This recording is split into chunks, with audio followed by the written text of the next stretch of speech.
Hello and welcome to Lady Dynamite Creates. This is Tiffany, and today we're just going to jump right in and get started. Today I'm going to be working with one of the new G3 Draculaura bases. Her head's already been removed because I used her to test out some different sealants for a Patreon exclusive video. But her body hadn't been prepped yet, so I do need to get all of that sanded. I'm using a plastic polishing bit to sand away her underwear and seam lines, and I've never had any problems with this before, but this time I was actually getting a little bit of plastic transfer, so you'll notice there's a few bits of green plastic left on her when I finish sanding, and I wind up having to sand all this off by hand with some sandpaper. I do multiple passes of sanding, and I go all the way up to a 400 grit paper. This removes the shiny surface and helps the sealant adhere to the plastic. I use my X-Acto blade to help shave down the seam lines.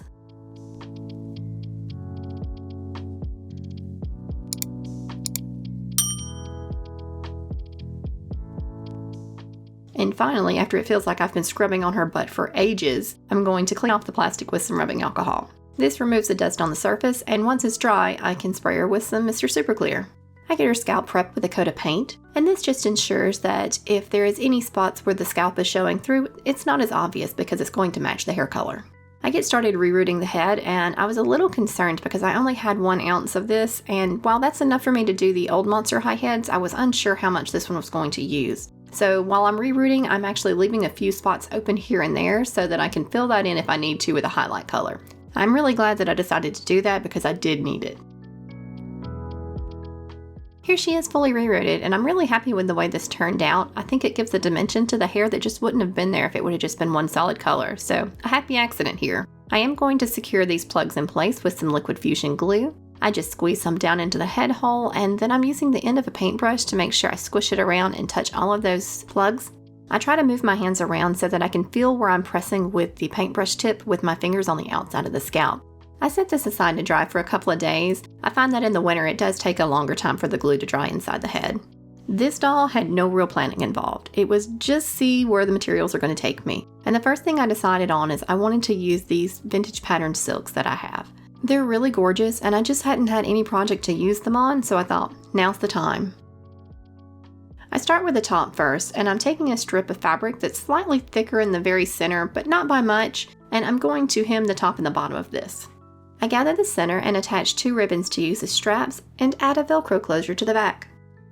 Now I place this onto the doll and I mark where the straps are going to attach.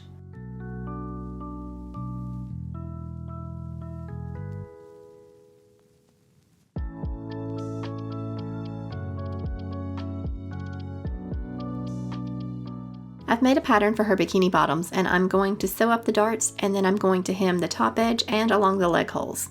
With right sides facing, I sew together the front at the back on one of the side seams, and on the other I attach a jump ring closure. To work on the panels for the skirt, I'm going to layer these 2 pieces together, and I'm going to sew down the side seams and along the bottom, but I'm going to leave the top open so that I can still flip this right sides out. Once I have this right side out, I use my flat iron to iron down all of the seams to make it nice and crisp.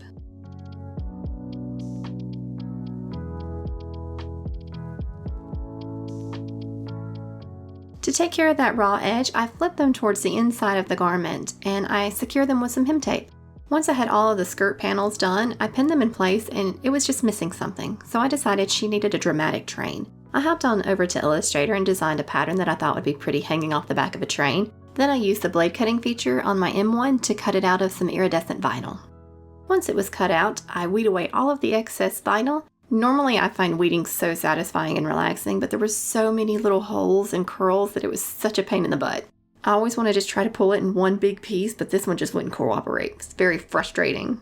Once I have this fully weeded, I'm going to lay this out on the train and get it pressed in place. I was a little worried about how the silk would react to the high heat, so I did a test piece first, and it wound up being fine.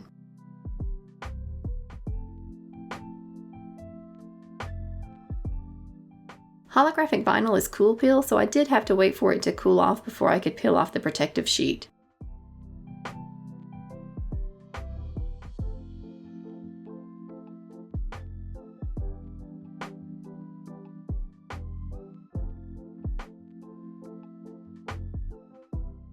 It's so shiny, I love it! I gather up all of the skirt panels and attach them to the back of the bikini bottoms.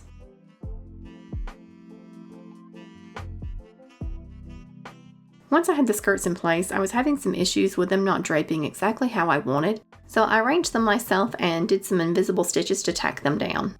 Originally, I thought I was just going to do a front panel here with 2 high slits on the sides, but after seeing her in the bikini bottoms with the train, I was just like, nope, Dracula has got too great of curves to cover them up. So instead, I decided to do some draping chains. So I'm going to attach them to the jump rings on the one side and then just sew the chains in place. And then I'm going to do 2 chains that come straight down that have little gemstones hanging off the ends.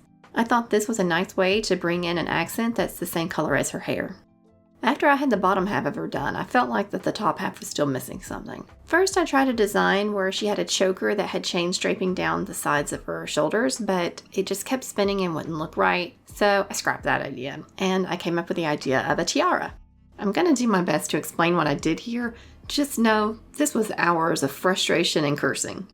I take my first piece and I bend it in half and bring it to a point. Then I V out the legs and I do 2 loops, one on each side so that they're symmetrical. These 2 loops have their opening facing down.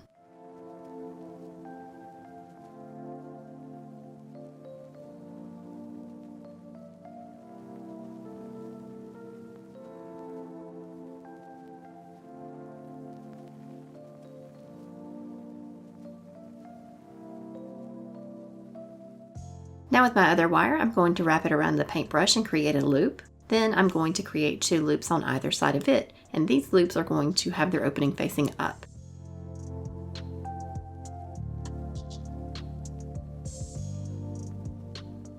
So now here is a tricky part. I'm going to slide the pointy wire behind the looped wire and through the loop to come out the front, while simultaneously taking the 2 loops that are opened upwards and fitting the arms of the V into those and closing them. From here it's a little bit easier to manage because these 2 pieces are now together.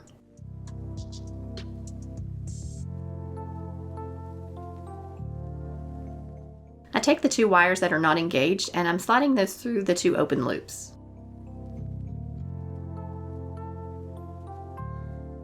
Now I take the 2 free wires and I do a couple of twists to twist them together.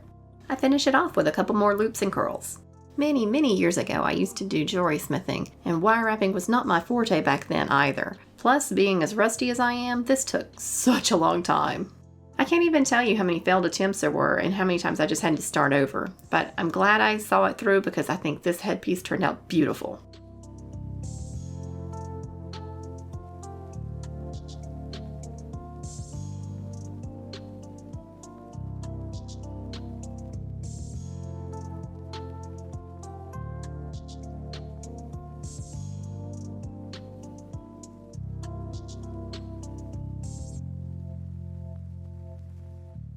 I thought that it was looking just a bit too plain still, so I decided to glue on some gemstones using some UV resin.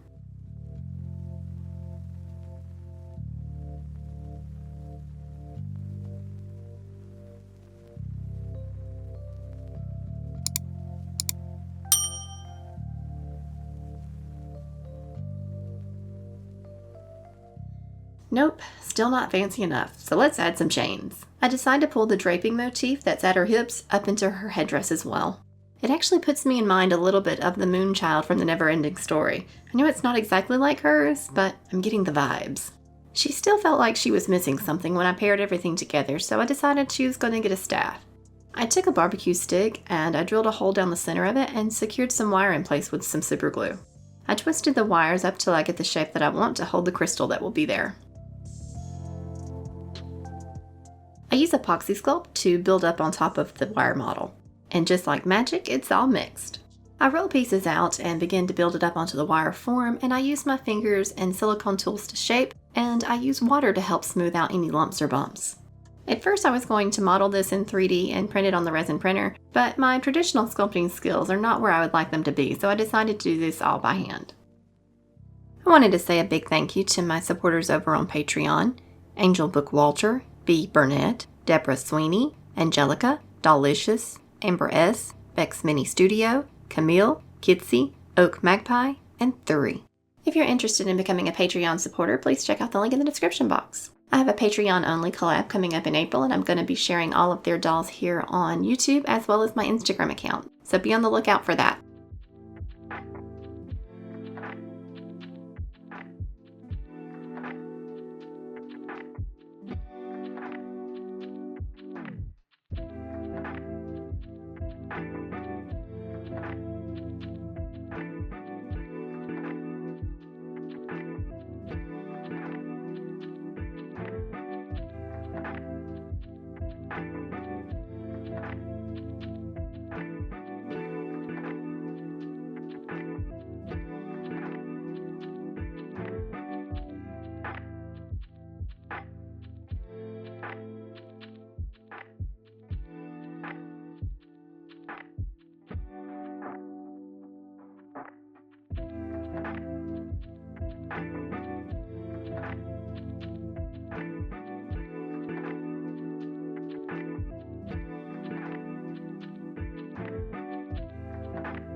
Once the epoxy sculpts had a chance to cure, I give it a light sanding and then I give it a coat of silver spray paint. I enhance the sculpt by doing a wash. I thin down black paint and then I spread it all over with my paintbrush and use a cloth to wipe away any of the excess.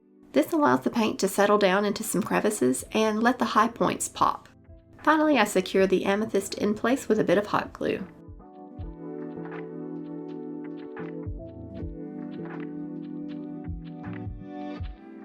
Now it's time for her face up, and these are the various pastels and watercolor pencils that I've used, but a more detailed list is available in the description box if you're interested. I sketch in her eye shape with a brown watercolor pencil. I try to sketch this on as light as possible because it's not a matter of if I need to erase, it's a matter of when. Then I fill in her waterline with a light pink and red.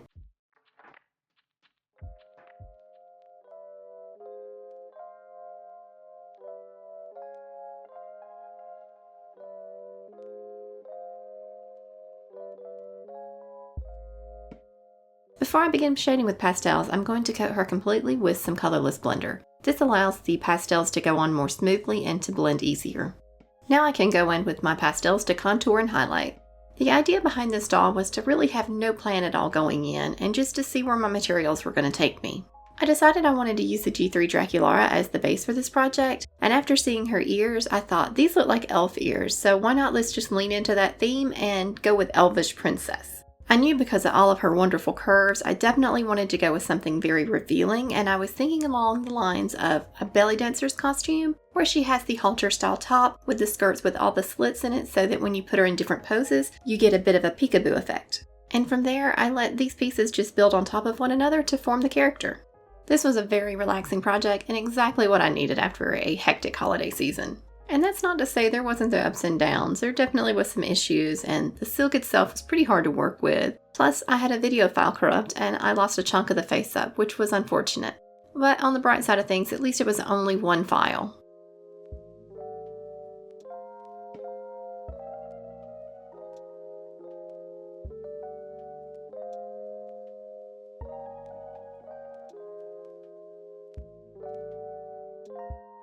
I am excited to share with you the new pencil sharpener that I got by the brand Tagal. The pencil sharpeners that I had been using had started out decent, but after a few months they would stop sharpening my pencils as well and would just become utter trash. So I went on the hunt for a new one and I found where Sarah Renee Clark had reviewed a lot of pencil sharpeners specifically for colored pencils, and this was one of the ones that she said was really great, so I decided to give it a shot. And I will link this pencil sharpener as well as her video down below. It's also adjustable so that you can get long point or short point, and it gets them super sharp. I really like it. Do you have any art supplies that you just really like to use, or any that you would like me to test out? Let me know. I always like testing out new products and seeing what other artists use. You never know when you're going to find that hidden gem. I'm working on my third and final layer here, and this is where things really start to pop. Just adding in those last details to the eyes and giving eyelashes really makes a difference in the face up.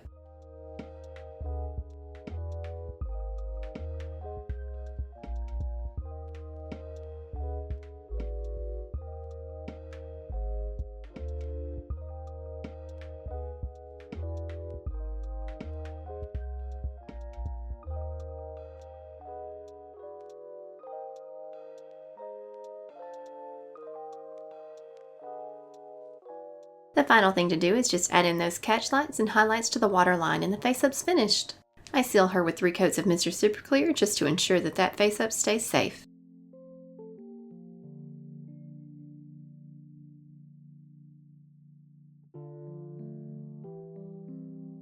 And because her outfit's so revealing, we definitely need to blush her body. First, I'm going to get her coated with a layer of colorless blender, and then I'm going to get started on all of the contouring and highlighting. I try to follow the contours and curves of the body. I use a combination of the watercolor pencils and pastels that I used on her face. I have to say, the hands are probably my favorite place to blush on the body. It just makes such a big difference.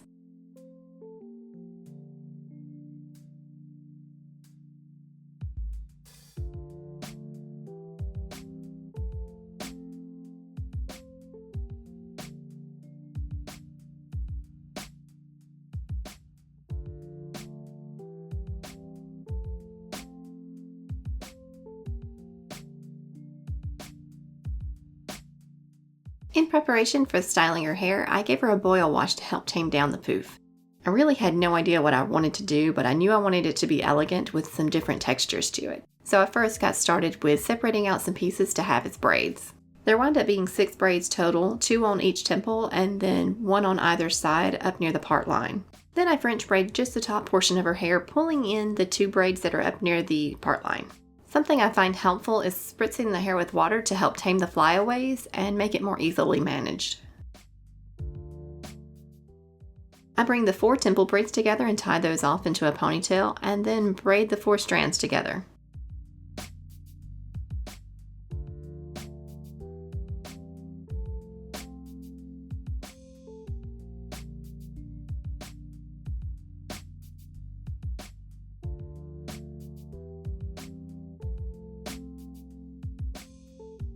I glue metal bead caps on top of all of the hair ties, and on the large one I thread in a hairpin that I made out of beads and wire. You can just ignore those 2 little loops because I did wind up taking those down because it looked like garbage from the front.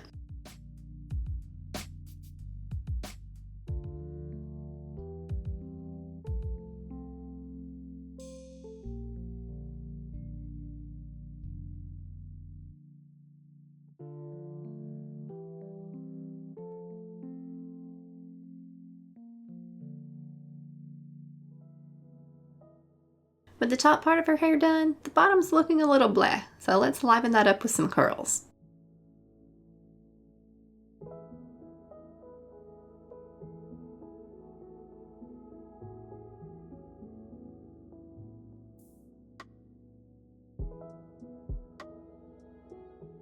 The final thing to do is just get her dressed. After some thought, I decided that she should be named Maeve. It means the intoxicating one, or she who rules in Irish, and I felt like that was very fitting for a elvish princess, especially one that I feel like would be using her feminine wiles to get her way. If you are interested, Maeve is available for purchase on my Etsy shop, so please be sure to check out the link in the description box below. I wanted to say thank you so much for watching, and if you enjoyed this video, please give it a thumbs up and subscribe to the channel if you want to see more content like this. Be sure to never miss a video by turning on those bell notifications. Stay tuned till the end for some final reveal photos, and remember, always be creating!